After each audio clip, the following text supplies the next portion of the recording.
شیر خان چچا، یہ غبارہ مجھے دے دے، میری سالگرہ ہے اور مجھے آسمان کی سیر کرنی ہے۔ ہٹ جاؤ لولی، یہ غبارہ میں لوں گا۔ میں نے اس پر اپنا نام لکھنا ہے تاکہ خلائی مخلوق کو پتہ چلے پاپو کون ہے۔ ہوئے ہوئے، آرام سے، یہ کوئی عام غبارہ نہیں ہے۔ پھونک ماری اور اڑ گیا۔ یہ میری دکان کی شان ہے۔ یہ نوٹوں سے نہیں، دماغ کے گھوڑے دوڑانے سے ملے گا۔ تو پھر دیر کس بات کی، عقل کا ٹیسٹ شروع کرے۔ جو میری 3 پہیلیوں کا جواب دے گا، یہ جادوئی غبارہ اسی کا ہوا۔ پہلی پہیلی، وہ کیا ہے جو خریدتے وقت کالا، استعمال کے وقت آگ بگولا سرخ اور پھینکتے وقت سفید ہوتا ہے؟ سر، وہ میرا اسکول کا جوتا ہے۔ جب نیا ہوتا ہے تو کالا، جب میں بھاگتا ہوں تو گرم ہو کر لال، اور جب امی دھوتی ہیں تو صابن سے سفید ہو جاتا ہے۔ چپ کرو پاپو، جوتا نہیں، دماغ استعمال کر۔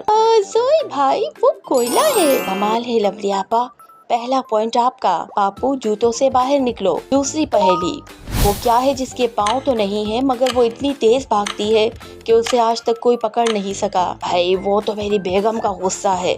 جب آتا ہے تو میں کیا پورا محلہ نہیں پکڑ سکتا۔ سر، وہ ہے باغ، اس کے پاؤں نہیں ہوتے پر یہ سب کو پیچھے چھوڑ جاتا ہے۔ واہ پاپو، تم تو چھپے رستم نکلے۔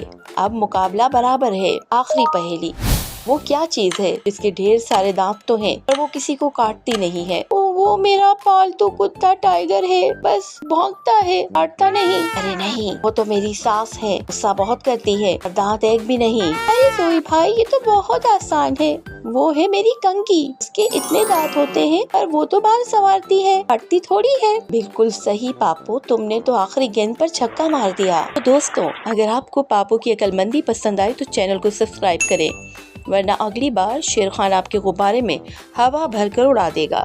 اللہ حافظ۔